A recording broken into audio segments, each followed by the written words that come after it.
Welcome to Muscle News Weekly with me, Giles Thomas, and me, IFBB Pro Rosie Rascal Hart. Rosie, how's your week been? Really good, thank you. Been super busy last week. Had a really nice walk with my brother up Ingleborough. I've got some photos and stuff. How many miles? I think about 14 miles. And we were walking for about 5 hours straight. And it was really good. It's nice experience. Longest walk I've ever done. But then I had a limp, didn't I, for the day? Yes, you did. The whole day after I had a limp. So I had to ice pack my foot every few hours, and then it was fine by the next day. But it was She had bags of frozen peas on her feet. wrapped in a kitchen towel. Yeah. So did that with my brother before he heads off to Portugal, because he moves all over the world and teaches English, and he's just moving from Italy and now he's going to Portugal. So nice to get a bit of time together and loads of things going on. So I've got loads of work with my online clients, more work in the gym, and I've set up a new dance class for the girls called Body Fit Burlesque, which started on Friday and went really well. And obviously it's burlesque dancing, but it's kind of like a fitness style class as well.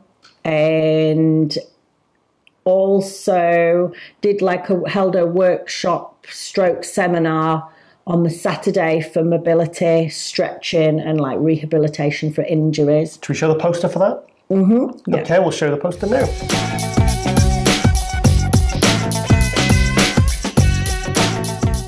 Yeah, so we had like 17 people attend, which I was really pleased with. We had a guy travel all the way from Scotland just to come to the seminar, and he was a real sweetheart. So 4-hour drive? Or? Yeah, so that was... And he tried the Amino Spark at the desk, the Ultraflex. He bought one of each to try the flavours. Oh, fantastic. And said he loved it. So, so that was really good. That was like 2 hours long. I've got a little bit of footage, actually, some of the stuff that we were doing with everyone. Okay, so let's show some video footage of Rosie's first stretch workshop. Ankle joints, which again, we do on both sides. We've got bilateral tightness. And then Rosie went into the post exercise stretches. And we did the one next to the post with the legs straight. We progressed that to pushing the knee forwards, which takes it further down to the Achilles tendon. And then we then thought about the...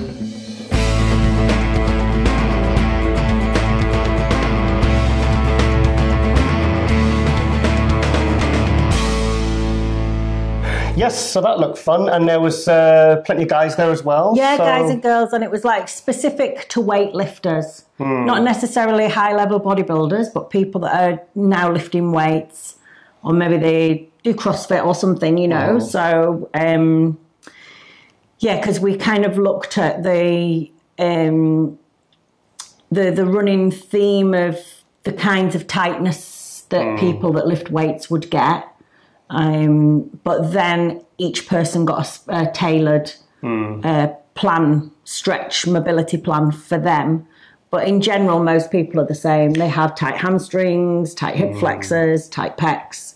You feel very strongly about stretching for bodybuilding progress, don't you? Oh, yeah. Yeah, it's like you're totally missing out on heaps and heaps of muscle gains if you're not stretching. I've got into the sports massage. I've had myofascial treatment. I've had chiropractic, all beneficial. And I do stretch a little bit, but I don't stretch a lot.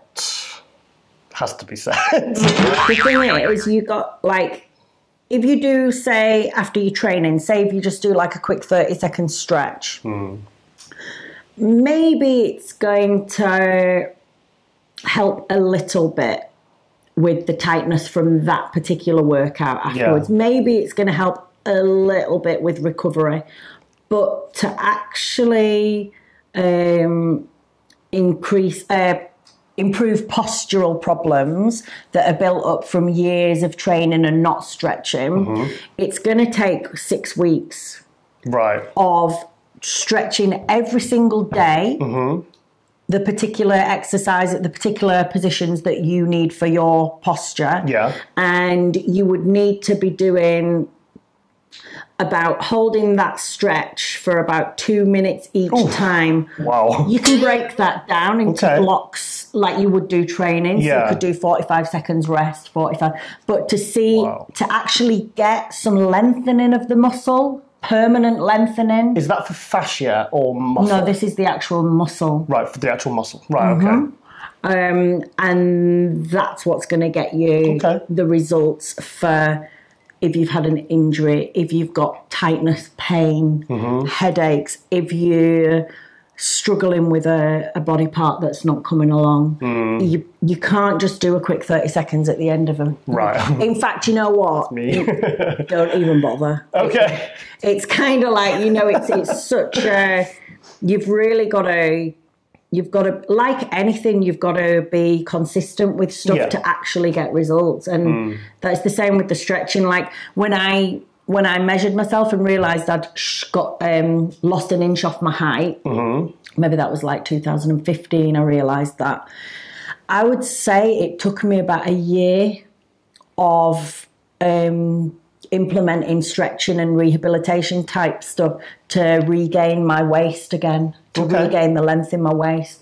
So a whole year of stretching and mobility. Now, this is the thing, it's not just the stretching after training that it's important, it's the mobility work before you go in and lift to make sure that you're lifting with correct form, to make sure that you're stimulating the right muscle. Otherwise, you're just training your body into bad posture over and over and over. Every single day you're going back in and doing it. I said it in a previous episode. I've seen Dorian back in about 2010 in Temple Gym, and he was training legs, and he wasn't going particularly heavy. He wasn't in that kind of style of training anymore. It was more like maintenance, sort of supersetting and stuff. And even then, I think he was on the floor, maybe stretching for at least half an hour, stretching his hips, bringing the legs over. And I thought, that's Dorian. So, I know Ronnie, at his peak, because the reason he started stretching a lot was because he wanted to be able to do the splits on stage. Yeah.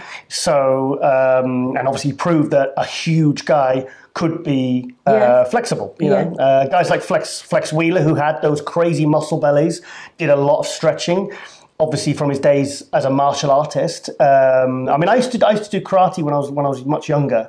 And we used to do a lot of stretching in there, of stretching, and that was good. I mean, but I've never really seen it as important. I stretch a little bit, but I don't stretch. It's so important. A lot. It's so important, and I see quite a lot. Like I can look at someone's physique and know what where they're tight. I can just look at them standing there, and I can know which muscles are tight just by seeing which muscles are atrophied. Well, a lot of bodybuilders, they do tend to pick up injuries, don't they? And that maybe is from lack of flexibility. Yeah, of course. But also, like if you ever notice, you get some people that have quads that go nice and round, and the quad muscle comes all the way around on the outer thigh. And then have you seen those ones that are a bit more squared? Yeah.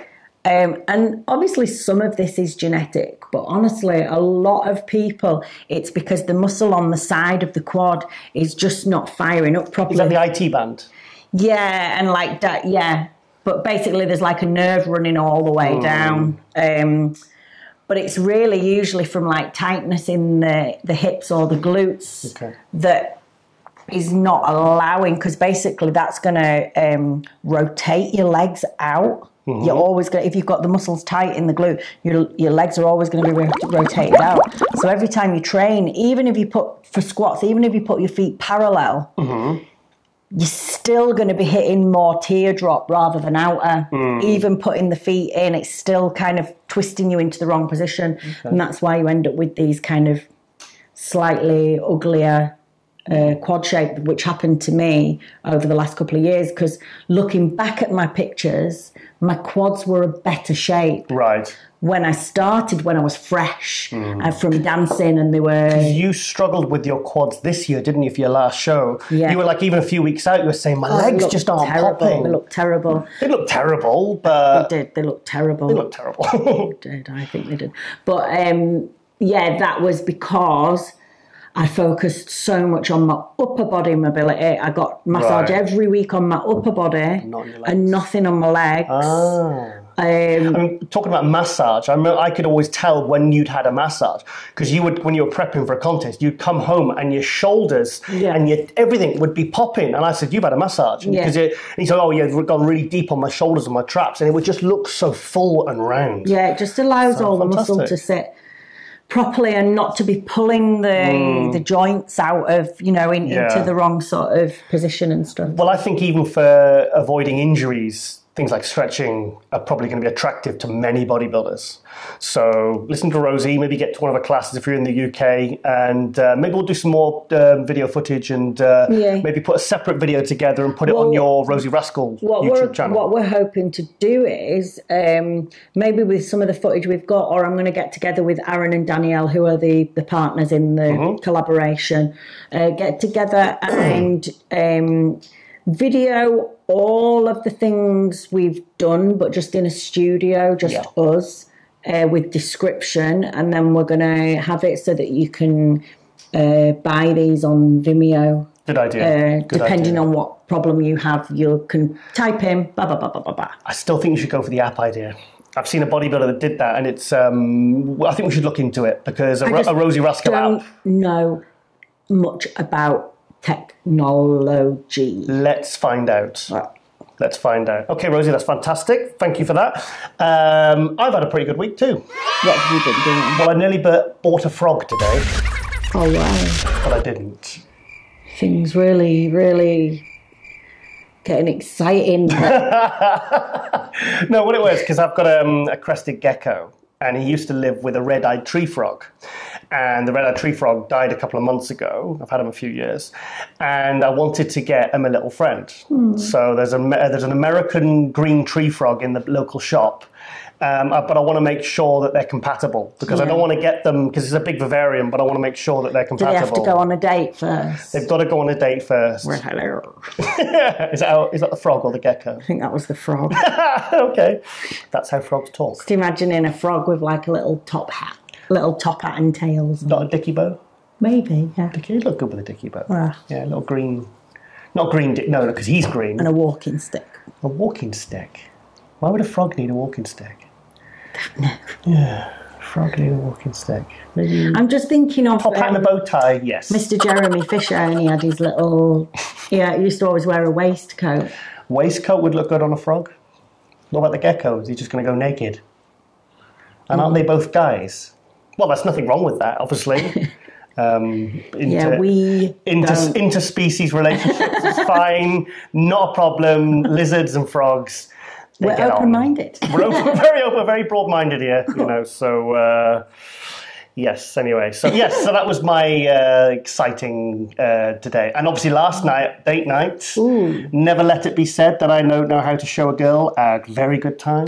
Yeah, we went to Nando's. And then I ate so much that I was sick. She was sick.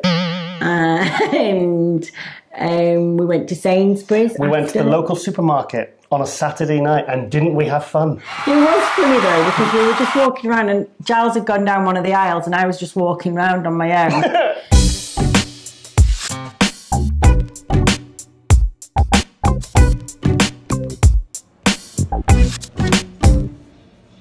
And I saw this guy that trains at the gym I'm at, and I was like, hiya, like that. And he was like, what are you doing? Are you just having a stroll around Sainsbury's on a Saturday night? I went, it looks like that, doesn't it? Because I was just kind of like looking around, taking in the view. Lovely. It was quite busy, wasn't it?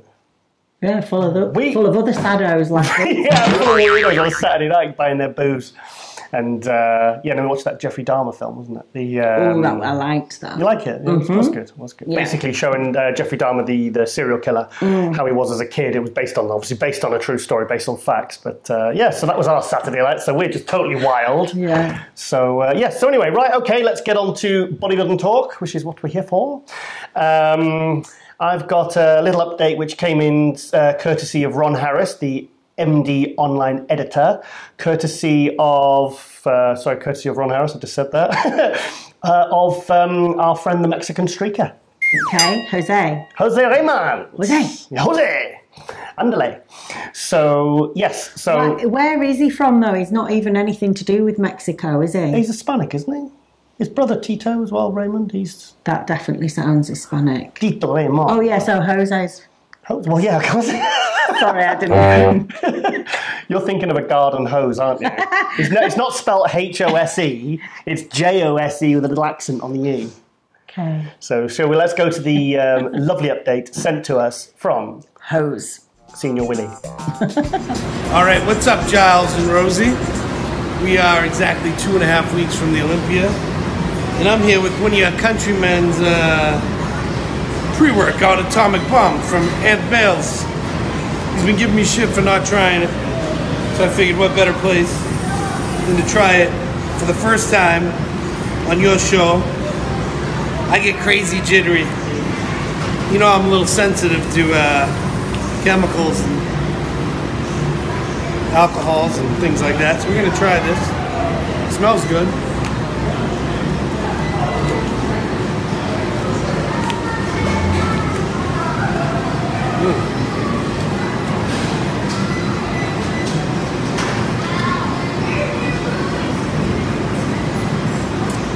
All right, so we're at Gold's Gym in Reading, Massachusetts, Boston, Mass.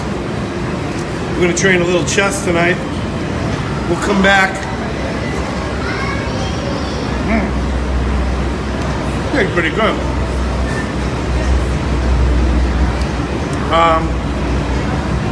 After this kicks in a little bit, do a couple sets, get all jacked up, and see how we're looking. I feel great. I feel like $1 million. I may look like shit because of this stuff, but I think you guys are all going to be pleasantly surprised when you see this old man at the Olympia. So we'll check in a few minutes.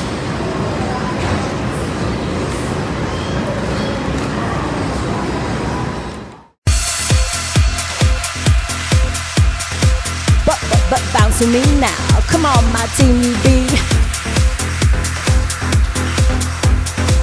But bounce with me now.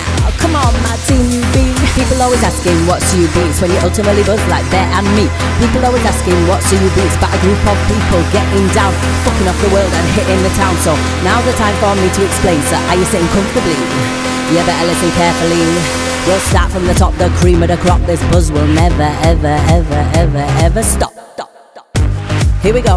You got the woodsy boys, they're sick through and through. You won't want them coming after you, cause they can all have a do. You got Pat, Jack, the snowman too, and if you're there, it's the avalanche for you. You got Michael Lacey, he's so crazy, just like Nero. Puts on his hat and he's our hero. You got yes, so that's Jose there giving us giving a little plug to Aunt Bales' pre-workout. It's quite intense when people have pre-workouts like that, just pouring it in. And the powder into his mouth, yeah. That's how the pro bodybuilders do it. They don't need water. Yeah. Well, they do because they need it afterwards, but they just pour the powder into their mouth and then they. I suppose it's stronger, right? If you don't dilute it with water. But surely it would take longer to get in because water goes straight down into your system. Powder's just gonna. But I think they chase it with water, don't they? Yeah, the powder doesn't just like congeal and stay in the pipes. Yeah. I don't know. Anyway, I don't know. Maybe will you put it in your eyeball? Eyeball Paul in the film. Yeah, people used to put shots of vodka and stuff in their eyeballs, didn't they? What about up your bum?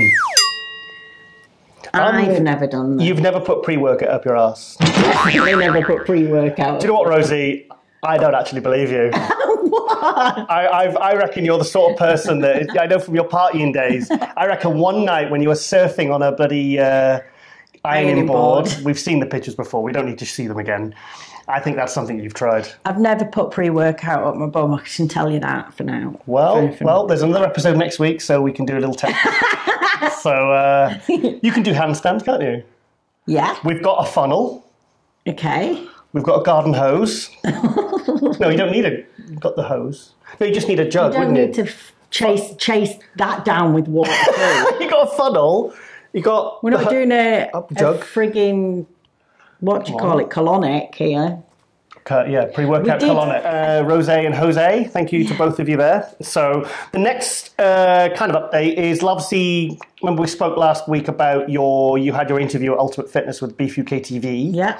And then we debated whether they actually turned the microphone on and the camera on for my interview. Yeah, did they? Turns out they did. Oh, that's nice of them. Yeah, I wasn't actually talking into a baguette. I was actually talking to a proper microphone that was switched on.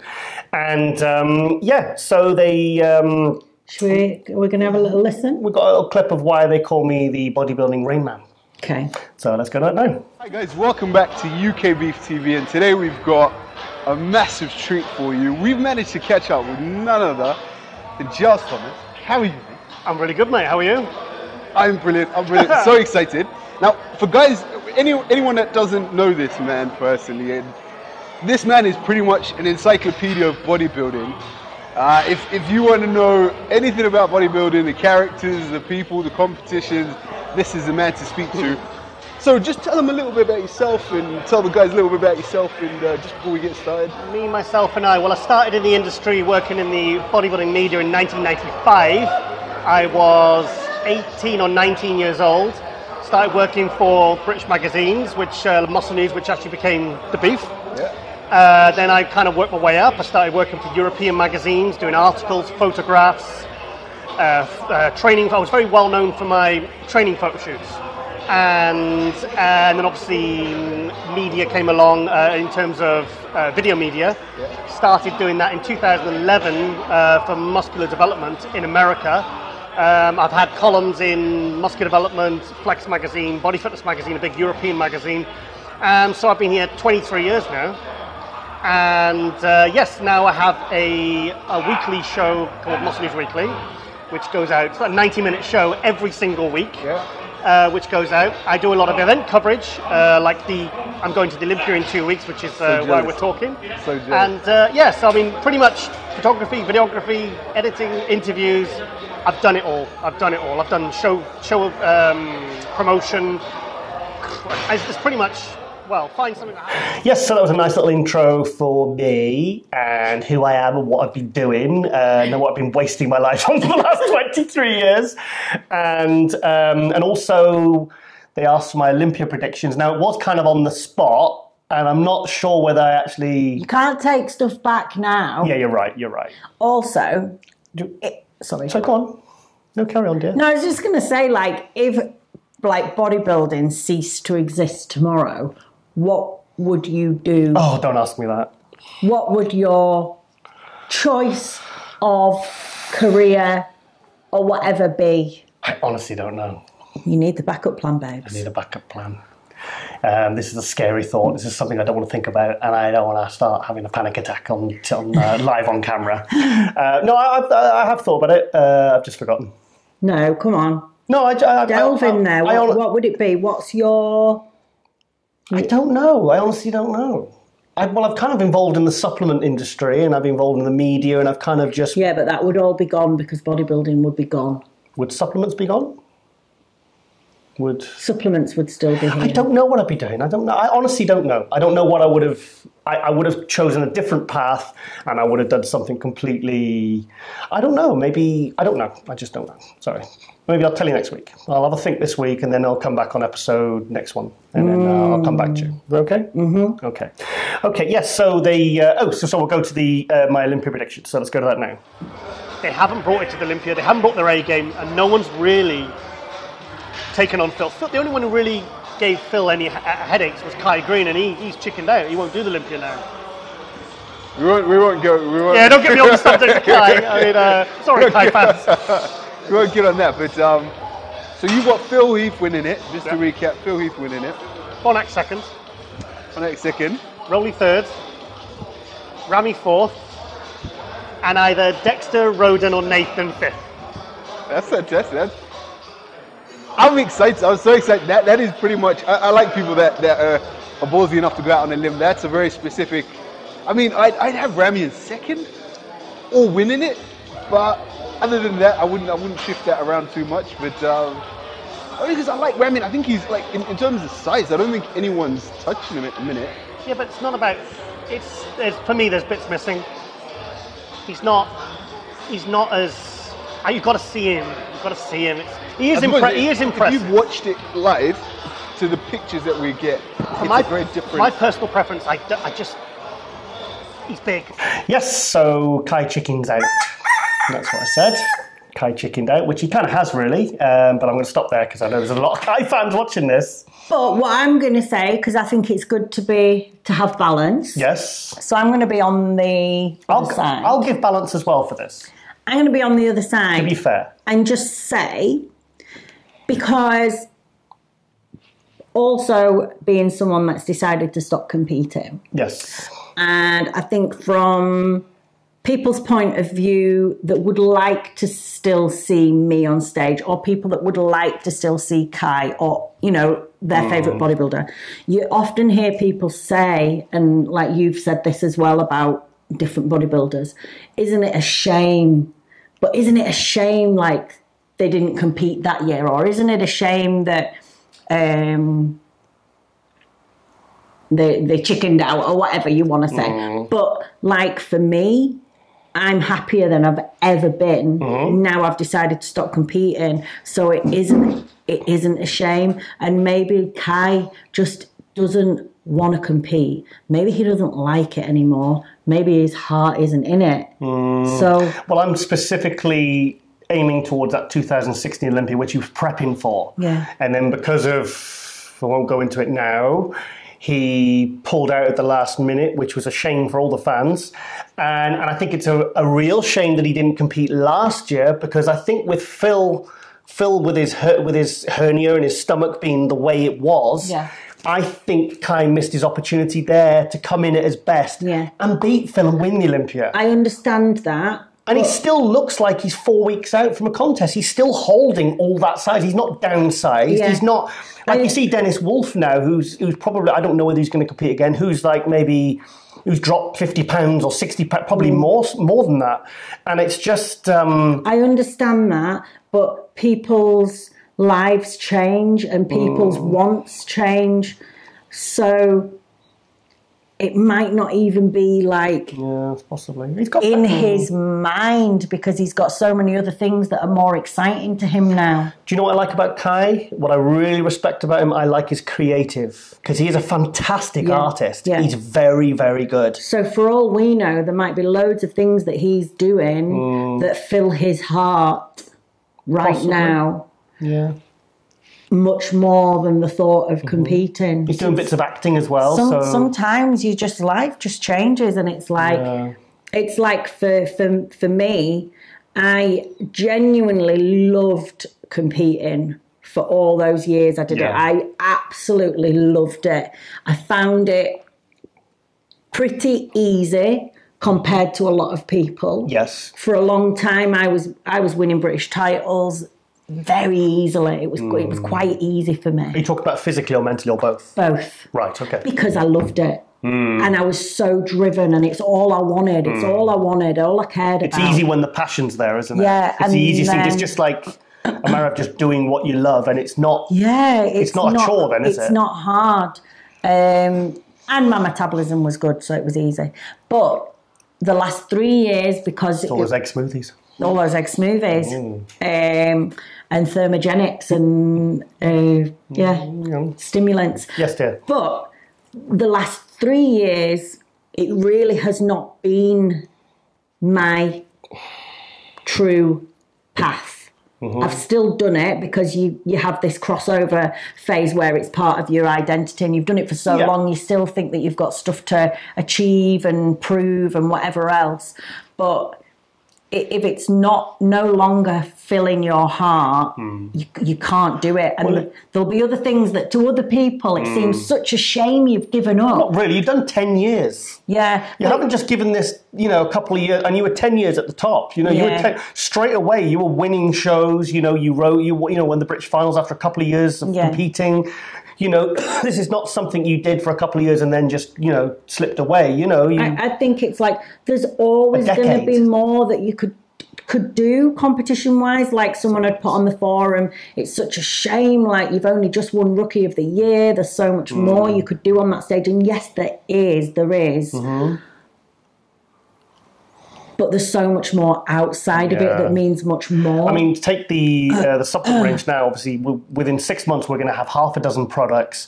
And if you were prepping, say, for a show, you know, by the time the 4th and the 5th product comes out, you're not going to be focused on that. And you've got that one opportunity to kind of make your statement with the company and get it global and make it a true brand that people want. So, and you need to be fully focused on that. You can't be fully focused on those two things at once. No. It's one or the other. Yeah. So use your name to kind of... It's like even doing things like setting up my dance classes again. I feel like I'm getting back to me. Yeah. Because when you're competing, it distracts you. It stops you from doing a lot of the things that you also like doing. So, you know, what I'm saying is, like, people that do decide to step away from the stage, okay, it might be a shame in some ways, but I don't think to them it will feel like that. Yeah. I would say, like, say, Kizzy Vanes, for example. There's been times where we've said, oh, isn't it a shame we didn't see her more? This is a UK fitness pro. She won several pro shows, several Olympias, several Arnolds, always placing pretty well. Amazing, like the potential to have placed higher and higher and higher. She's not bothered, is she? Was amazing, but which you think, oh, isn't that a shame? But maybe to her, it just isn't, and she's happy. Happy now. I think it's from a fan's perspective, because at the end of the day, going back to Kai, people want to see Kai giving Phil hassle. Yeah. They want to see the Jay and the Ronnie type rivalries. I'm sorry, but Rami, for me, is not pushing Phil. He's not. But everyone knows it's probably going to be Phil and Rami again this year. There's no one, you know, Bonac, has he really got that? Is he really going to take a huge step up and take Phil out? Probably not. He'll probably be in the top 3. But for me, you know, and a lot of people, Kai always came he's the one who's come closest to Phil. And especially with Phil coming in like he did last year, he could have beaten him. That's what I find a shame. So him posting pictures at 6 weeks out for the Olympia or whatever, he's done it before, and hey, look at me, and everyone's going, whoa, is he going to compete? And then there's all these videos, speculation, is Kai going to compete? Oh, it really pisses me off, that does. Because it's like, well, stop being a cock tease. Compete or don't compete. Don't put it out there. It really annoys me. It really does. I just think it's... I mean, I remember some friends, we went to that supplement shop in Devon with RCSS. And there was a family there. There was the husband and wife, and they had I think 1 or 2 kids, and they all loved Kai Green. Now they saved up all year to go to the 2016 Olympia to support Kai, and then obviously all that, you know, whatever happened at the last minute, and it meant he pulled out. You know, they were so disappointed and stuff like that. I just think, from my perspective, I find it. I don't know, it doesn't sit right with me. So it is a shame for me, for those people, for the fans that want to see him, for the fans, for the promoters who want to sell tickets and, you know, fill that stadium out because they want to see that rivalry. They want to see, because Kai is still looking amazing. He still looks fantastic. He looks 4 weeks out. And that for me is like, I find it a little bit, it's just it feels like he's teasing, you know? So anyway, enough about that. Okay, let's talk about, there's another video I did as well, another little clip from my classic predictions. So we'll go to that now. Not that I'm jealous or anything, not that anyone's jealous, but he's going to the Olympia in a couple of weeks, 2-3 weeks time, with muscle development. So obviously we'll give him his show a little plug. But that's why we've cornered you today, because we are actually bringing you guys a special Olympia preview now. Like I said, if there's anyone who knows anything about bodybuilding, it's Giles. So first and foremost, we're going to start off with the classic and we'll build our way up to the open men. Could you give us your take on last year? Just a quick brief rundown and what you're thinking this year. Are you talking about classic? Classic physique. Classic. Well, I was there watching the classic. Breon Ainsley personally didn't stand out as much as my two colleagues, Steve Blackman and Ron Harris. They had Breon winning all the way. Yeah. My eyes are kind of drawn to Chris Bumstead. Yeah. Chris Bumstead for me, very classic shape, like a reincarnation of Berry DeMay, who, you know, with the classic class, they're really trying to take it back 30 years, like they've done with women's physique. They tried to rewind. Yes, so that was my little excerpt. I think the full interview is going to go up on Beef UK TV whenever, very soon. I think yours went up, didn't it? Yeah. Yeah, it was good. Really good. Really good. We showed the clips last week in last episode. Yeah. Yes, so moving on from the classic there. Obviously, one of the big exciting entrants to the classic Olympia this year is Wesley Vissers. Mm-hmm. Wesley with a cool voice. Yes. The second coming of Arnold. Oh yes, yeah, I love his voice. Yes, so he's been kind enough to send us another update. Let's go to that now. Hey, what's up guys? Wesley Vissers here, going into the classic physique Mr. Olympia, and as of this day, I am 16 days out. I'm very excited, never been to Las Vegas before, and just to be able to stand on stage with the top guys in the world as a Dutch classic bodybuilder is an amazing feeling to me. So I just want to give you guys at Muscular Development an update about what's going on. I'm feeling great, the prep is going great, the conditioning is showing really well, and the fullness is being retained. I believe I did obtain some stronger points, some more mass where I had previously weak points, such as a little bit more mass in the legs, a little bit more mass in the back, and the conditioning will be a lot better than it was before, on top of the fullness being better than before, and of course the tanning. But that won't be a problem anymore. No amateur mistakes will be made. We will be at Las Vegas more than a week before actually going on stage, so we will be able to, you know, get used to the environment, get used to the temperature, not having to worry about the flight anymore, not having to worry about water retention. We will ease into that show and it'll be an amazing experience. And you know, only 16 days out, so basically right now it's mostly doing low days of carbs, cardio, posing practice, because that posing routine will be amazing. Posing and presentation is one of the most important things in classic physique, in my opinion. So it's not just about the physique, it's not just about the conditioning and the mass, but if you can't present it well, it's no use. And that is something you cannot train in a gym. It is something you have to work on in your spare time, at home, in a posing room, and you have to record yourself, watch yourself, and be objective about how you look and how you perform and how you present yourself. Because just imagine sitting in the audience, you don't want to be bored by looking at a bodybuilder. You want to actually applaud yourself at what you're seeing. No need to, as a bodybuilder, ask the audience for noise, for cheering, for an applause. No. They should be doing that by their own initiative if you're good enough at your presentation and your posing. Anyway guys, it was just a short update on what's going on. Training is going really well, still feeling strong. I'm just feeling very confident in the Mr. Olympia. Man, it's amazing to say that. Anyway guys, have a nice day and do not forget to stay golden.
kiss. I'm standing here and it's you that I miss. And I'm standing alone and the air's getting cold. Now I'm lonely. You walked and I waited for you to turn back, and I missed it. Yes, so a big thank you there to Wesley for sending us that cool update. And the guy's got so much charisma and obviously a little bit of training footage there. So really excited to see how Wesley does this. You have to get lots of nice footage of the classic guys' routines when you go to. I'll talk about more about a Tiger Talk guest I had. We were talking about this. Very thing about the posing and how the classic guys are putting more into their posing than the open guys or the 212 guys, and how it is a factor that the classic is growing so fast. Of course it is. Do you know what I mean? It's like, honestly, bodybuilding shows are so frigging boring when people don't pose and entertain. Look what happens when you go to a local show or a regional show or a national show, and someone comes on and it's above average. Crowd really wakes up, they love it. Yeah. And yes, so I mean, I really want to see Wesley. I mean, this year is going to be a very stacked lineup in the classic. You know, you've got Breon, you've got Chris Bumstead, you've got George Peterson, you've got Arash. I mean, that's probably going to be 4 of the top 5. You're probably going to have Danny Hester again. You're going to have Wesley. You're going to have Stephen. Is it a bit of a younger group of guys as well in general? Well, Breon looks young, but he's in his 30s. I thought he was like 25 or something. But he's like I'm sure Ron Harris said he was maybe late 30s, but he looks younger. You've got Terence Ruffin, obviously. I mean, he's young, isn't he? He's young. Yeah, he's like early 20s. Yeah. So maybe they are just all Regan Grimes, of course. I mean, a lot of these guys are young, fresh. Maybe they look younger and fresher because it's a class that you don't have to push.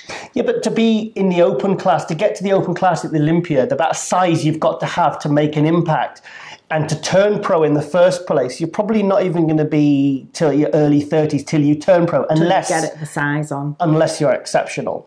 And then you think about, you've got guys like Rowley and Ramy and Phil Heath and all these guys. You can't build a physique like that in a couple of years. No. It takes, I mean, a lot of the open guys are probably closer to 40 than they are to 30. The classic guys, they're like, the average age is probably 10 years younger than the open class guys. Plus, a lot of them, like Regan, they might end up stepping back up to open. So maybe they're just seeing it as, like Chris Bumstead, he turned pro as a super heavyweight at the Canadian Nationals, bodybuilder, and probably thought, shit, well, it's probably going to be 3 or 4 years before I'm going to be big enough to be competitive to be a good open pro. Classic comes along, he jumps straight in second at the Olympia. Yeah. So there's an opportunity for him to make an instant impact. To build sponsors, name, whilst you're kind of on your journey to whatever physique you're trying to get. I mean, Chris Bumstead now, if he was competing in the Open, where would he be placing? He'd probably be struggling to make top 6. Beautiful physique, but he would not be big enough to be a good Open pro. But in Classic, he's right on the limit. He's perfect. He's what the criteria wants. So, so I'm really excited for Wesley. Like I said, this was another good example of the new system that like the Two Bros Pro and the Pro League have got in these new shows around Europe since the split. Because guys like Wesley came into the Royal London Pro, won the show, got his pro card, went to Chicago, won the show, got his qualification to the Olympia, and now he's going to the Olympia. And in Chicago, he was only 80%. He wasn't in his best condition. His tan was terrible. His tan was bad as well. So exciting.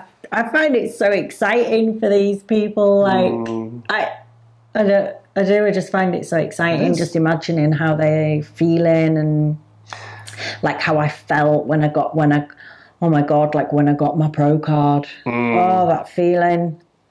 It's just like, especially after it was like quite hard in the UK to get it. At one point, it felt like you would never get it. Oh, yeah. So that relief, because actually the year before I got my pro card, I was thinking of quitting bodybuilding altogether. Yes, you were. Because I genuinely just felt like... It was out of your reach, wasn't it? Yeah, I just felt like not only was it hard, but doors were shut. Yeah. Because you reached out to a few people and it felt like you weren't, it just felt like all the signs were there, the universe or whatever was telling you. But that, and then obviously I hooked up with Patrick, and because when we got second at the Arnold, I didn't say much, but I was pissed off.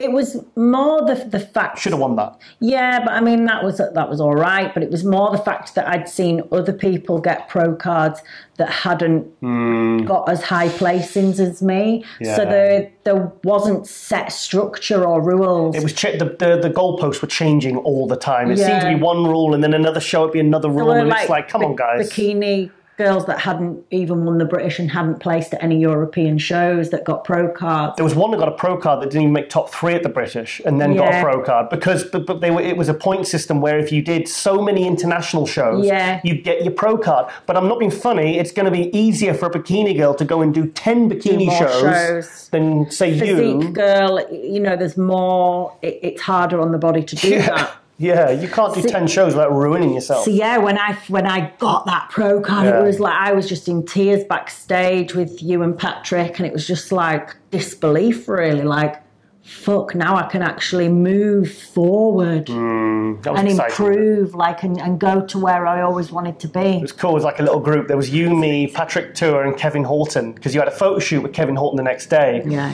And I remember just being sat there, and then I was getting messages off Ronnie Coleman. And I was sat there, I was thinking, Jesus Christ, I just had a message off Ronnie Coleman. I'm sat with Rosie, who's just got a pro card. She went for some food afterwards. I'm sat with the best bodybuilding photographer in the world and what I consider to be one of the best coaches in the world. I just felt, I was a little bit starstruck, and it was kind of like, you're all my mates and you're my girlfriend. And it was just such a... It was such amazing. It was.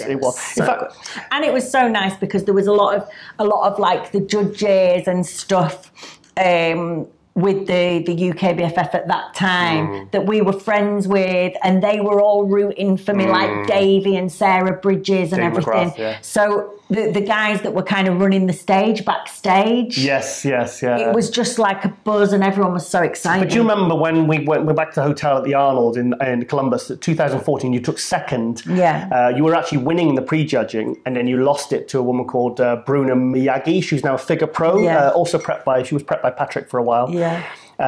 Beautiful looking girl, but more fit. I said she was more figure then, and she switched to figure when she won the physique and won a pro card. Yeah. We went back to the hotel and we were a bit like, fed up and a bit tired because we kind of had it that you were going to win. And then I said, after a couple of hours, we were laying on the bed, and I was like, right, let's go out for this after party. I said, look, Rosie, do you know what you're going to have to do? You're going to have to go away. You're going to have to improve your physique so much that you come back and you absolutely blow everyone away, and they've got no choice but to give you your pro card. And that is exactly what you did. Yeah. You went to the Amateur Olympia, which I still think is one of the toughest shows you've ever done. You won it straight first.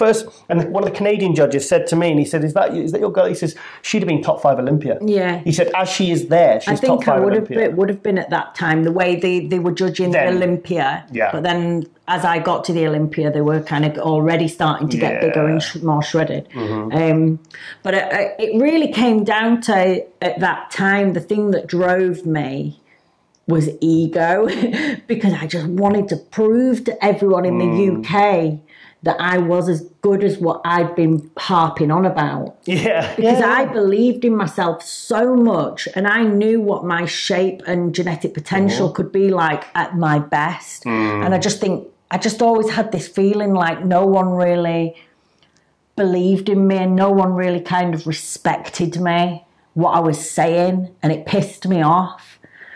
Made her angry.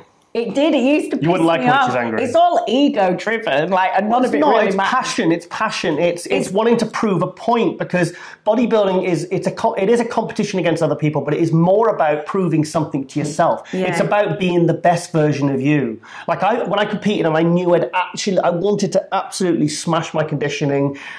And I just wanted to go up there and prove that I could get shredded. It just used to really and win. It used to really bug me when people used to compare me to other UK competitors that I believed were such a level below me.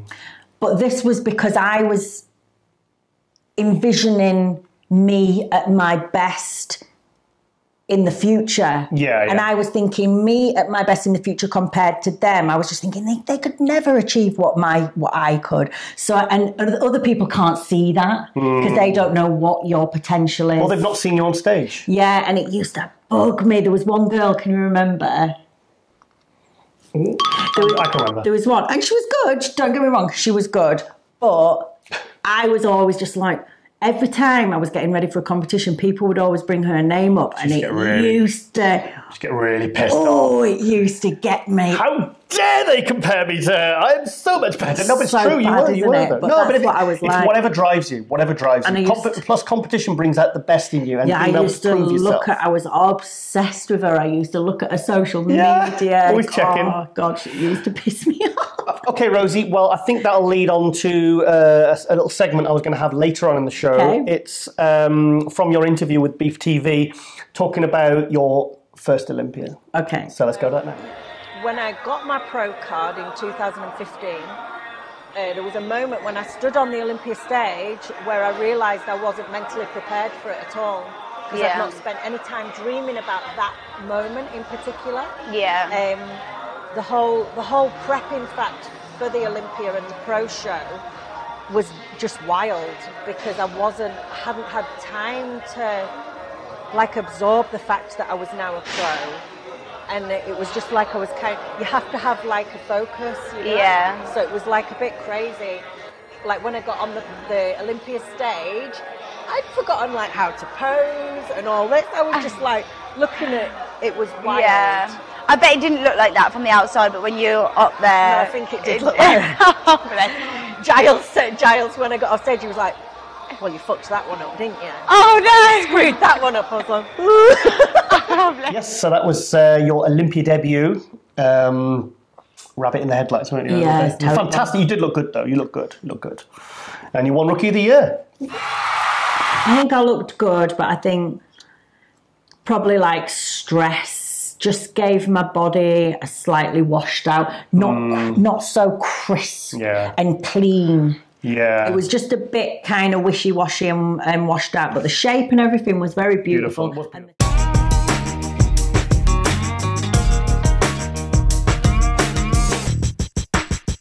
tan was horrific. It was horrible.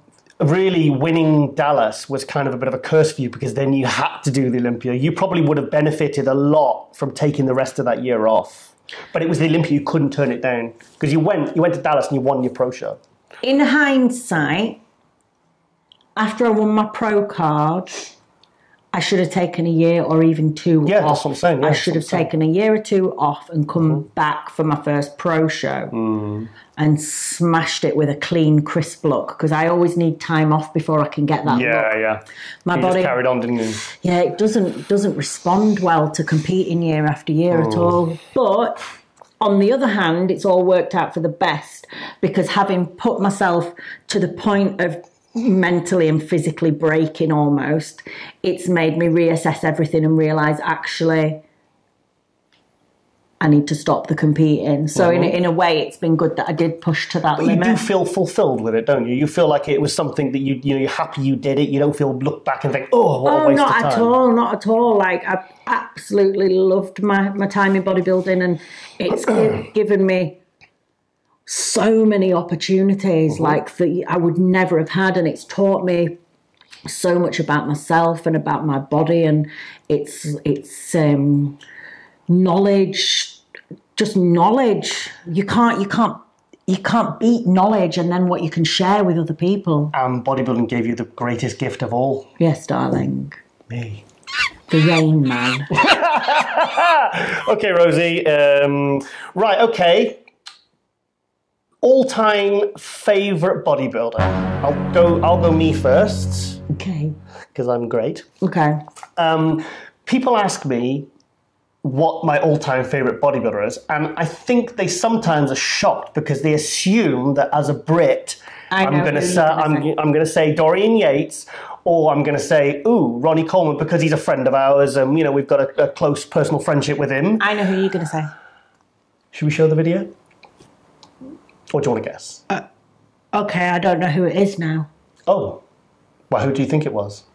I thought it was Sean Ray.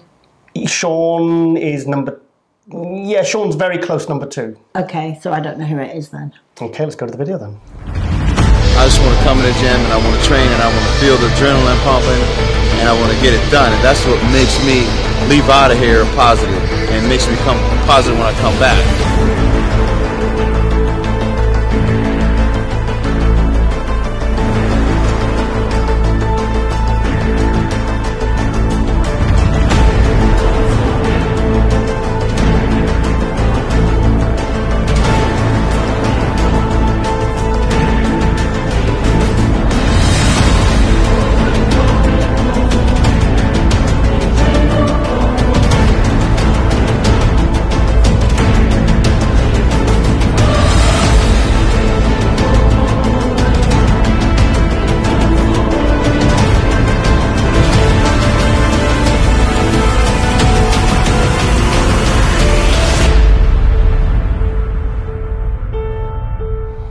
It's me.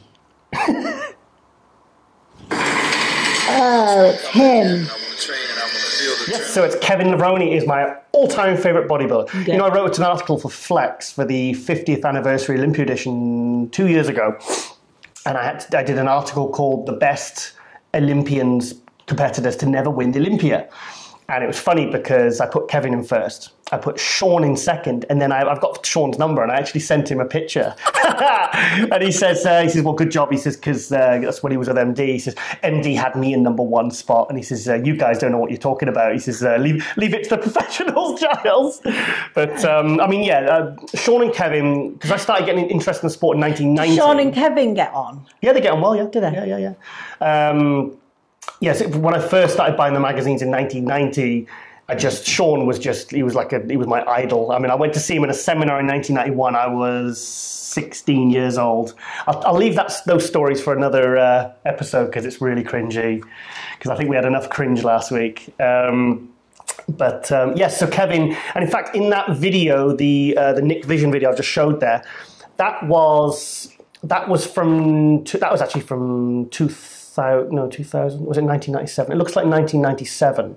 Now, the best Kevin Levrone I ever saw, was at the 1997 British Grand Prix. Because I've still at the 92, 93, 94, 95, 96. Babes, my head's just full of numbers now. And 97 British Grand Prix. Now, I was covering the 1997 British Grand Prix for Muscle Mag.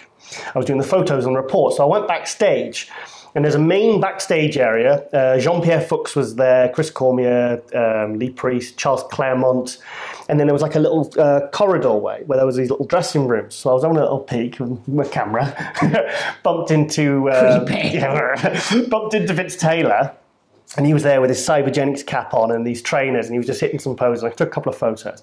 And then I looked in the end room, and I put my whole head around the door like, and my jaw dropped. Because Kevin that year took 4th at the Olympia, and that was the first year they had the Olympia over 2 days. And it was where he peaked kind of on the second day, but the judging was done. And Wayne Gamila came on stage. He was the Olympia organizer at the time. He did like a little mini talk thing on stage at the British Grand Prix, and he says, look, if Kevin had come on the second day like he did the first, he'd have probably won the Olympia. Beat Dorian, beat Nasser, beat Sean. But Kevin actually peaked on those Grand Prix tours, and he won all of them apart from the last one, which Ronnie Coleman won. And that was the old vodka coffee story, which Kevin recommended to Ronnie, and then Ronnie dried out, and then won the Russian Grand Prix. Yeah. But when I saw Kevin backstage, he was getting ready backstage. He turned to me and he said, "Hey," and I went. I was just like, what the? It's the best Kevin I've ever seen. It blew my mind. And I remember walking down, because you have to get back into your seat, you have to go for the front of the stage down the side. And everyone saw me walking out from the backstage area in the first couple of rows. And they were going, and I was just like, I had this shocked look on my face. And they're saying, so Giles, what? I said, oh, game over, guys, game over. I've just seen Kevin Levrone. Nobody is beating him. In fact, Chris Cormier was second. I think Charles Claremont was third. And Nasser, who nearly beat Dorian at the Olympia, got 4th. I think he was starting to fade. But I'm telling you, it was that was the best Kevin Levrone I've ever seen. If he'd have turned like that to the Olympia, no one would have beaten him. Dorian Nasser. Yeah, so yes, so that's my little story. Like I said, people always assume that I'm going to say Dorian or Ronnie. And Dorian and Ronnie they're some of my favourites, but my all-time favourites, I would certainly put Kevin first, Sean second, Dorian third, Ronnie probably fourth. For me, Ronnie was just, I couldn't get my head around how that was attainable. To me, I couldn't tune into him because he just looked like an alien. Yeah. I couldn't, like with Dorian, you thought, oh, he came from nothing and he's got this work ethic, and you could relate to that, you could tune into that. But Ronnie was just something from another planet. So I couldn't really, I would look at him and it would just kind of melt my brain.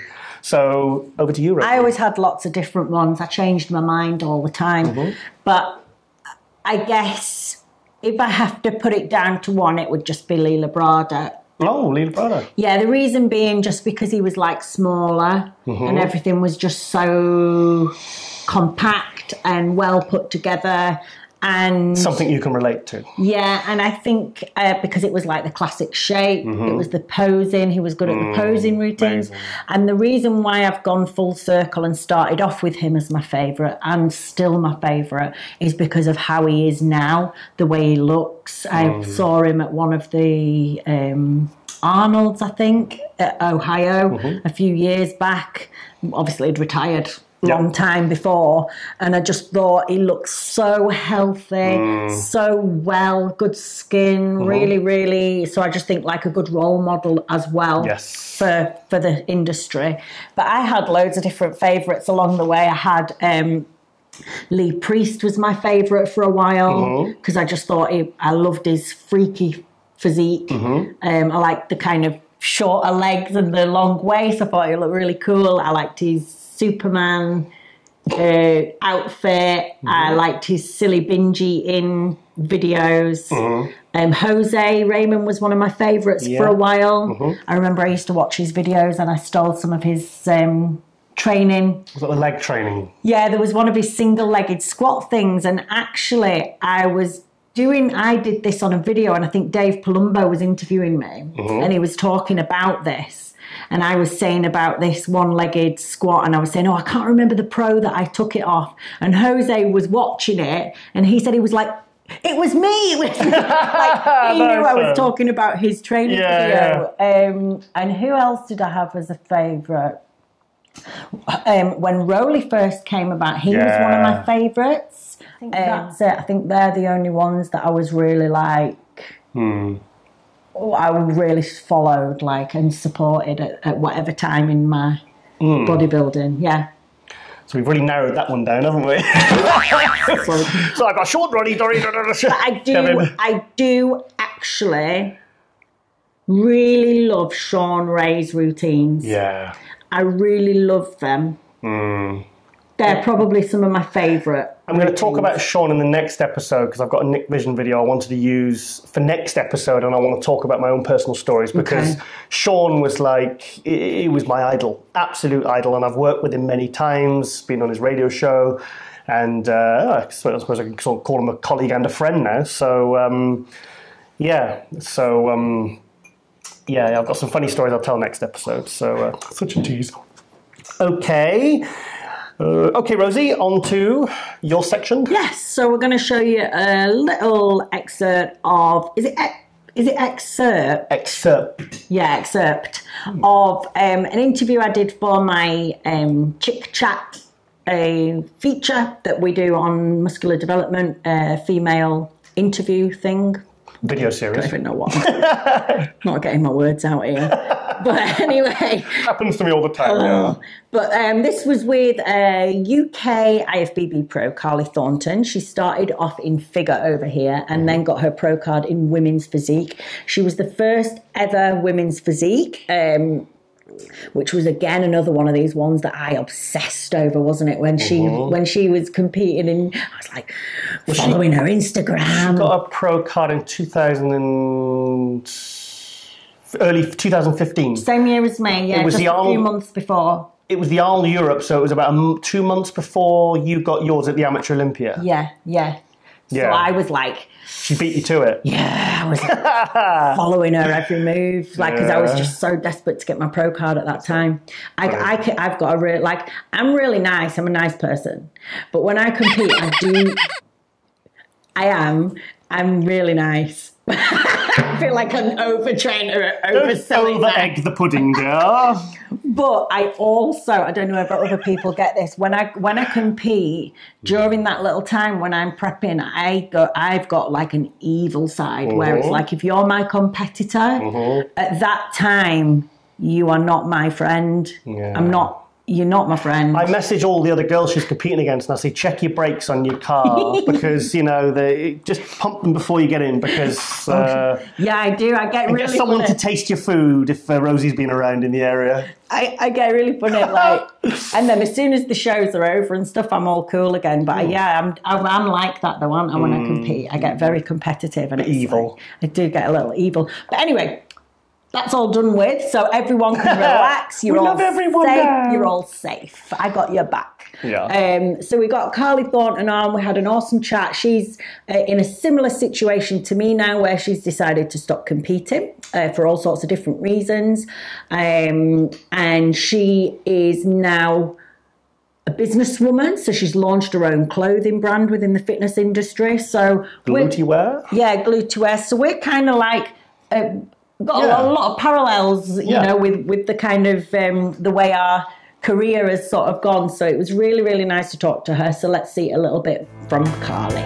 Okay, let's go on. Hi everyone, and welcome to another episode of Rascals Chick Chat for Muscular Development. I am joined today by another Brit.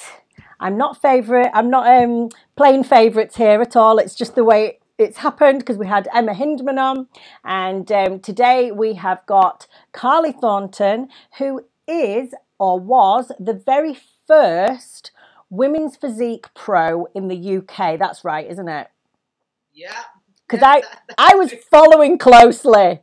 Trust me. Right up my backside. I was stalking Instagram for weeks before that. So. Thank you for joining us. I know it's going to be a fun-filled chat for sure, because anyone that doesn't know Carly, she's got a very big personality. She's been in the industry since it started, because you just seem to have been around for years. Stop showing me age. But you do seem like you've been competing for years, don't you? Like, even when I first started, I remember you were with USN.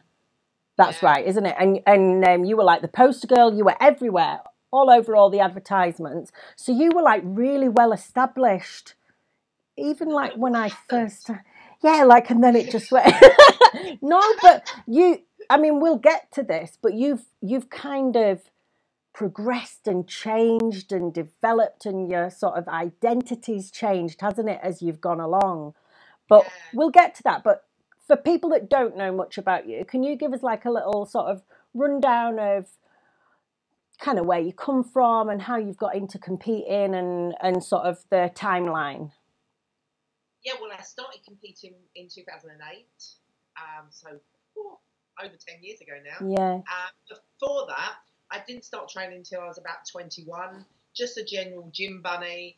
I used to hate any cardio, any kind of exercise at all before then, and I hate saying the word cliche because it's that whole. I woke up one morning, I hated the way I looked, and I thought the only person that can change anything about me is myself. So that's when I started. I joined a local gym, head in the room to do cardio. I just wanted to look like Britney Spears, basically. I wanted Britney Spears' abs. You do have that blonde, because like when you were with USN as well, you were like the proper golden girl, weren't you? The girl next door, yeah. I know. So then obviously I went from Britney Spears to this jacked girl. So I don't really know what happened in between. Yeah. Yes, so big thank you there to Carly for doing the Chick Chat. And because your Chick Chat came in before my Tiger Talk, yours will be going up on Tuesday on MD and YouTube. Okay, cool. The full chit chat with Carly on Tuesday. Yeah, go watch it. It's really cool. It's good. It's really good. I heard lots of laughing going on in my office when she did it. Okay, so we're going to go to a little preview video for the next Two Bros Pro show in the UK, the 4th one of the year. So they've really started the year with a bang. You know, the first year in the UK. I've been to all 3 so far. Last couple I was head judge for the wellness. Not very clever. And so we've got a little preview video for the Amateur Olympia where there's going to be 21 pro cards given out, which is quite a lot. But they are expecting a lot of competitors for this one. Apparently they've already, I think even at the last show I was at a couple of weeks ago, they already had more pre-entries than they had entries at the show I was at. So there'll be a lot of people from all over the place. There'll be hundreds. That Olympia name attracts everyone. Wow. So little preview video. So let's go to that now. Been diagnosed a sugar-coated crazy, and everybody knows that you can save me, 'cause I like it. And I'm losing control, and I've half lost my soul, and I'm living in this limbo. I'm sugar-coated crazy. I'm sugar-coated crazy.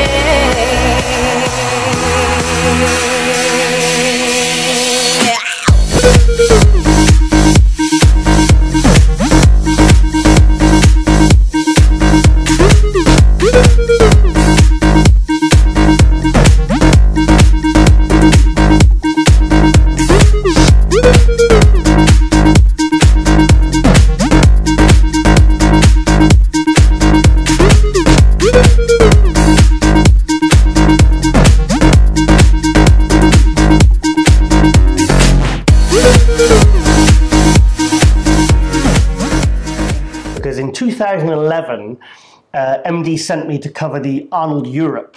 And I was doing the coverage with Flex Wheeler. Okay. So obviously, we do the wrap up, we did the preview. And is this why you go all shuddery when you do stuff?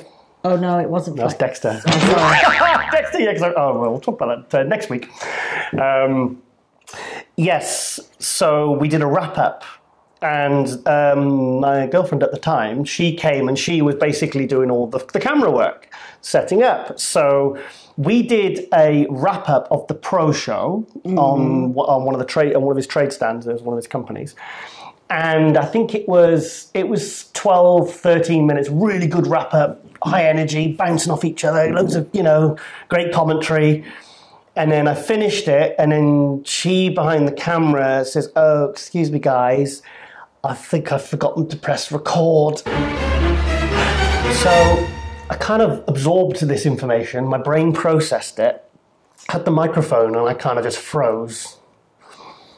And I just went to Flex Wheeler. I said, "Could you just hold that for a second?" And he went, "Oh, guys, you're not going to have a domestic, are you?" I said, "Could you take the microphone, please, thanks?" Just calmly, very slowly, just carefully, just walked off. I closed my eyes as I walked past her. I found a side door outside to go out, lead me outside, where there was nobody else around. I went outside, and I just went fucking nuts. I just went. I always say it's like I was fighting invisible ninjas. I mean, it was like something out of it was like a bizarre, like something out of Dumb and Dumber. Why do you always go out with silly girlfriend? Well, I don't know. Pick silly girlfriend. Yes, sometimes. Yes. Do silly. Yeah. So basically, I just got it all out. I didn't want to do it in front of because it's not very British. It's not very professional, and I knew that nobody else. Put your monocle back on and walk in. I put my monocle back on. And I just I kind of straightened myself because my shirt was all hanging out, and I just tucked myself in, took a breath, and I just walked back in, cool as a cucumber. Yeah. Walked back in, and I said to the ex, I said, "Darling, could you press record this time?" Very politely, non-passive aggressively. Oh yeah. Trying not to clench my fist, and I said to Flex, "Flex, would you like to do that again?" And he says, "Yeah, come on, let's do it again." We did it. It recorded, and we nailed it. And it was even better the second time around. So, yeah, so there you go. So that was a lesson in how to not have a meltdown in front of people. Yeah. Always best to avoid situations. Yeah. So, yes, so that was that. So, yes, so, and Flex avoided seeing World War III breaking out at the Arnold Europe, and me probably getting banned from every IFBB show in the future. So yes. So anyway, that leads on to my Tiger Talk, a really good one this was. I did this one, was it last night? Night before? No. I did it Friday night. Sunday night. Yeah, sorry, Friday night with IFBB Pro, Gerald Williams. Gerald from California, he won the Cali Pro in 2016. Just did 2 shows early this year. He did the Cali Pro again, and then he did the Muscle Mayhem, which Nathan the Asher won. Was that the Muscle Mayhem? Yeah. Yeah, Muscle Mayhem. Sasan Harati was second there. Looked fantastic. So we did a really good Tiger Talk. He's a bit different, Gerald, isn't he? Good different. Yes. So I thought with it, obviously we're being so close to the Olympia, I thought rather than take the first few minutes of that Tiger Talk, we'll take out his Olympia predictions. Okay, cool. So he gives us 2 sets of results, as you'll see in the video. So let's go to that now. Cool. Let's talk about the Olympia. What do you think is going to happen this year? I feel like Phil is probably going to get his 8th. I mean, he had the surgery last year. I think that he's in better shape. It's funny, my coach Matt now is living in Denver and had a conversation with Phil. Okay. While he was prepping. So I think Phil is going to be tight. I think he'll be hard to beat. Coming in right behind him, I see Ramy still right there at 1 and 2. Dude. I do. I feel like I want to. What my aspirational is what I want versus. Yeah. Like I just, I'm going to tell you what I think is going to happen versus what I can give you 2 different contingencies. I always say that. I say that. What do you want? What I think, or what I want to happen? Yeah, I think that they are going to push Bonac to 3. I think he'll still be in 3. Mm-hmm. If he's making improvements. Mm-hmm. The big surprise is I see Raleigh getting to 4th. Mm-hmm. I see Nathan sliding to 5th. Yes. I see Dexter at 6th. Yep. I see Roden at 7. Okay. I feel like we've missed somebody out really obvious. Well, the thing is, I feel like Brandon Curry has the potential to pull Dexter down too. Yes. I just feel like they're not giving him it's what I want to happen. Yeah.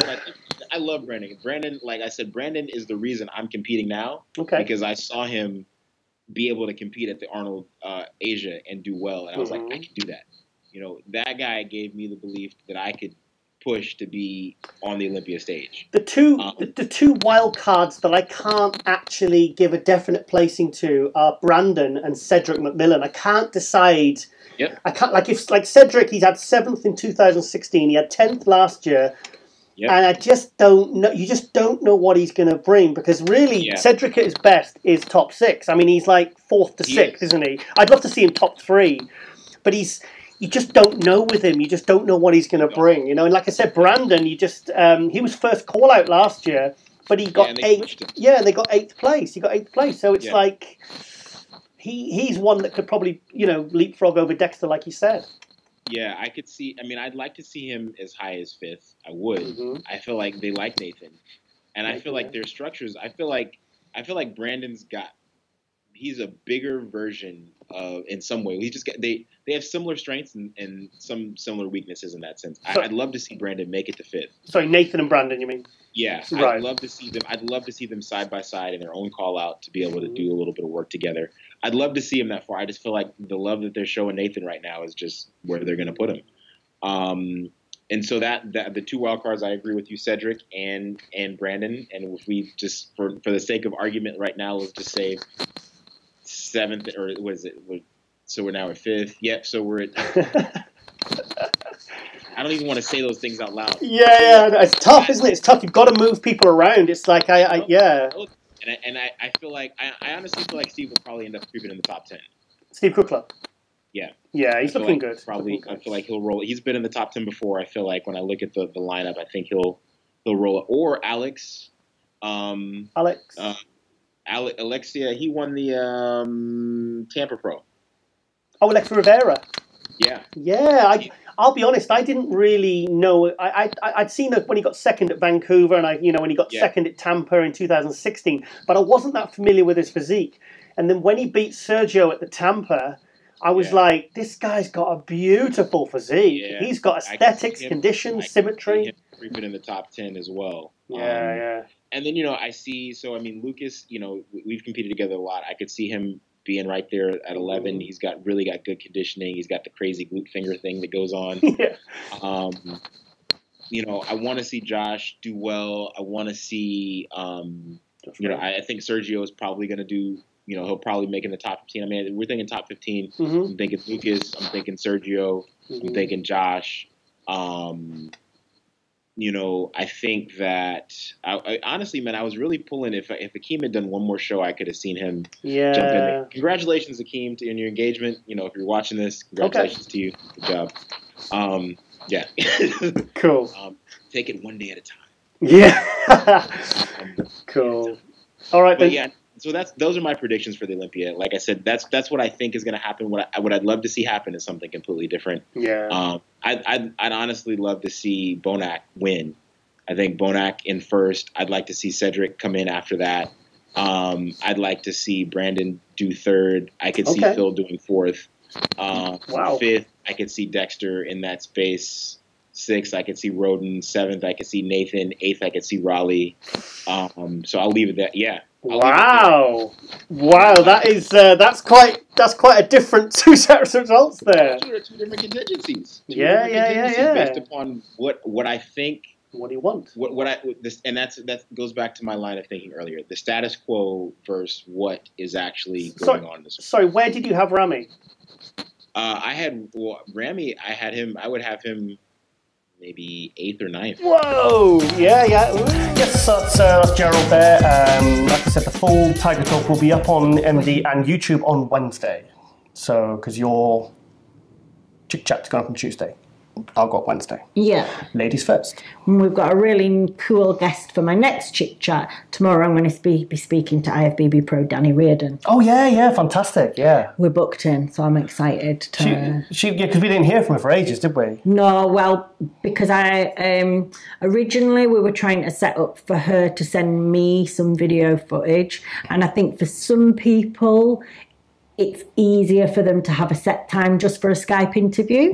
So I messaged her to say I'm doing Skype interviews now, and she was like, yeah, let's do it. So I think for her that's a better way.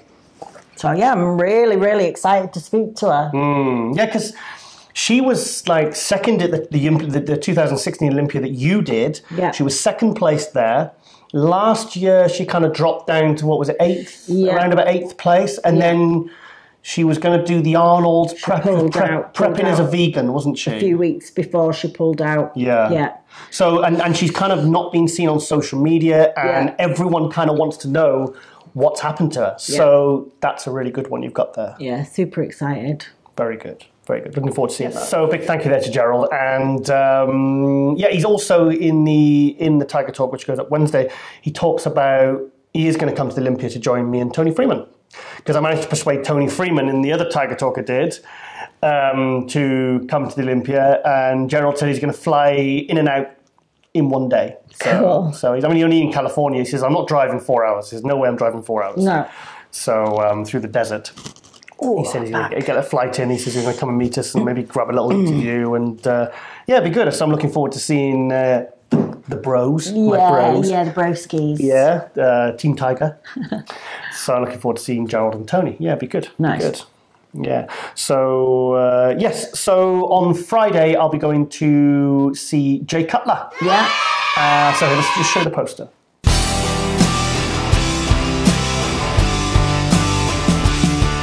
Yes, so it'll be nice to see Jay there. He's in the UK. And I'll probably see him the following week, because on the following Wednesday, I leave for Vegas! Yes! So I'm really excited now. It's been kind of a quiet week this week. on social media, on the forums, because now at about 2.5 weeks out, this is where the pros stop posting as much. Yeah, they're on lockdown. I mean, up to maybe 3-4 weeks out, you'll see plenty of videos, snippets, shots of their body, how they're looking, how they're feeling. And then usually about 2.5 weeks, there's a bit of a quiet period now until it explodes in, well, a week and a half, 2 weeks now for the Olympia. So, so obviously this episode's been a little bit of a different kind of show. It's but next week it'll be more of an Olympia episode, because that'll be the last episode you and I will film, because we film on the Sunday, I leave for the Olympia on Wednesday, and I come home on the Sunday. So, yes, I'm really excited. Really excited. I just want to, well, we'll talk about the Olympia next week anyway. But, so it'd be nice to see Jay anyway. And just like to see him. I'm getting tired. You're getting tired? Yeah. Okay. Right, okay, well, we end the show then. Shut up. Stink bomb. Shut up, dickhead. Should I go feed him or what? No, I'll be alright. We've done in 2 minutes, literally. Okay. No! Shut up. Just ignore him. Okay.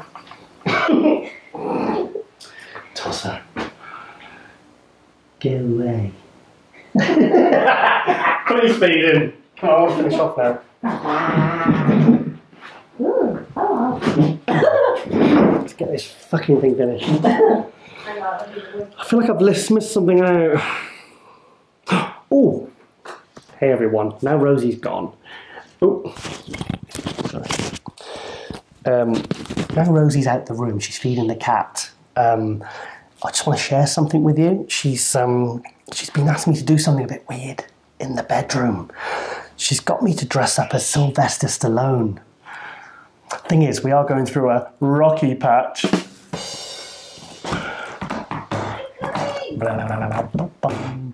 Rising up, back on the street. Took my time, took my chances. Hurry up, woman.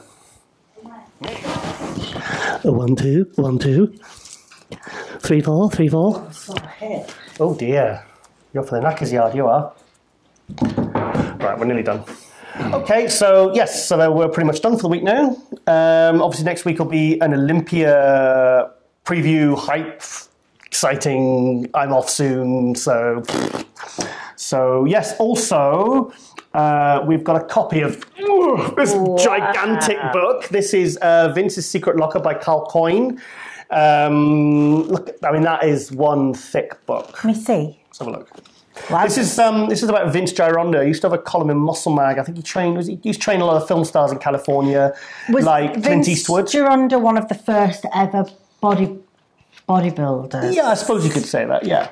Was he the one that was like on the beach in the white pants? Those pictures. Well, it's like Charles Atlas, I think. Yeah, he used to train Lou Ferrigno, Franco Colombo, Steve Davis. A lot of the top bodybuilders from the early 70s. I think he died. Yeah, this is like what I was thinking. Okay. I'll show you. These are like the very famous. I think you can see. I love these images, and I love like the old. They were like, what were they like? Gymnasts or something? They would be like holding each other up on the beach. I love the Muscle Beach. Yeah, it's really, really cool. So tell us a bit more about this book then. Well, literally, I've just got it. It's literally just dropped. So we'll have a good look through, a good read through. And Rosie, do you want to do a review? And I'll do a little bit of review as well. Yeah, for sure. So, there's some amazing pictures and stuff in here. Yeah, he's had contributions from a lot of that kind of golden era of bodybuilding. He was kind of it was a very well-known gym. A lot of celebrities would go to be trained by him when they were like bulking up for film roles or they wanted to know how to train properly. He was known for being a bit of quite an eccentric character as well. Yeah. So Carl has written this book in respect to Vince. It's kind of a homage to his work. Larry Scott there, the first Mr. Olympia, 65 and 66. I met Larry Scott, actually, at the Oscar Heidenstam dinner in 1999. It was fantastic. Okay, so I'm going to read Don't read it. I don't know whether I'll get through the whole thing in a week, but I'm gonna have a little read and give you my little review. But it looks awesome. I like the way they've done it in a kind, almost like a newspaper style, like all the black and white. It's really cool. Well, we'll obviously bring up the details where you can purchase this book. But I know Lou Ferrigno did a really good review. Okay. And a lot of people have been showing a lot of support for this book. So I think it's important, to show support to these kinds of projects, and because they do kind of hark back to a time where it all began for bodybuilding. Yeah. So respect should be given to these kinds of pioneers of the sport. Don't you agree? Yes, I agree. Yeah. Okay. So, like I said, we'll do a proper review probably next week. If not, we'll do one when we come back or whatever, when we had a proper chance to look through it. So awesome. Thanks, Rosie. That's your homework, Rosie. Yeah. Okay, then. Well, obviously next week, I keep saying it's an Olympia special edition. So obviously I'm very smug about going to Vegas. I'm really excited about it. So we're going to end the show. Normally, I kind of, with Legends, I always show the Nick Vision videos of either Dorian or Ronnie. But possibly a lot of people, arguably the greatest of all time, was Lee Haney. 8-time Mr. Olympia, 84 to 91. 8-time Mr. Olympia, absolutely incredible. Lovely man. I've met him several times. In fact, at the 2010 Olympia, I was sat in front of him in the press pit. He was sat behind me with 2 of his sons. And as soon as I sat down, I kind of had to turn around. I said, look, I can't sit with my back turned to you, even though I'm in front of you. I've got to say it's an absolute pleasure to meet you, Mr. Haney.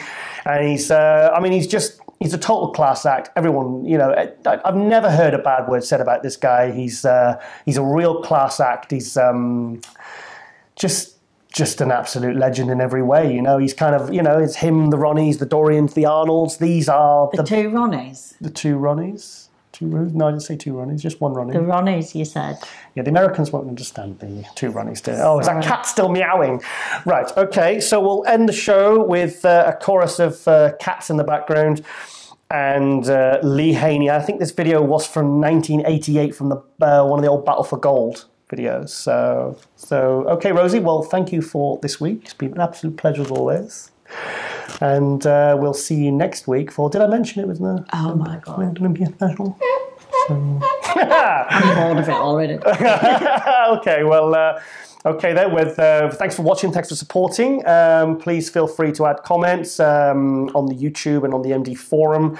And also, anyone who wants to be featured, any pros, reach out to us through our Instagram accounts. There's mine, and here's Rosie's. There you go. That's Rosie's Instagram account. So, and or speak to us on the MD forum, DM us, whatever, Facebook, Facegram. Page me. Instagram, Facebook. So, okay. We'll see you next week. I'm Giles Thomas with Rosie Ruskell Hart, and we will see you next week for Muscle News Weekly. See you later. Bye. Olympia is to help motivate and show people that they can do. All it takes is determination. You'll get your chance. Sometimes it doesn't come as quick as you'd like, and there's a lot of hurdles, but you will get there. You have to believe in that. I fear no man. No man can hold me down. Lee Haney came along with a combination of size and good aesthetics. There was nothing blocky about Lee. He had a great shape. That is, he had this massive muscle structure, but his bones and joints were smaller. That's how come he got the taper. It can become a dangerous game, and I think as long as I can play Lee Haney's game correctly, I'm going to stay on the winning side.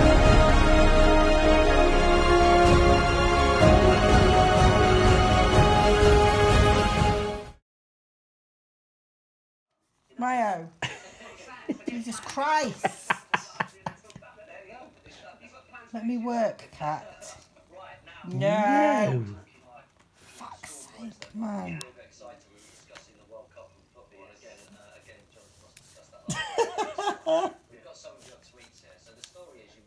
Shit bag.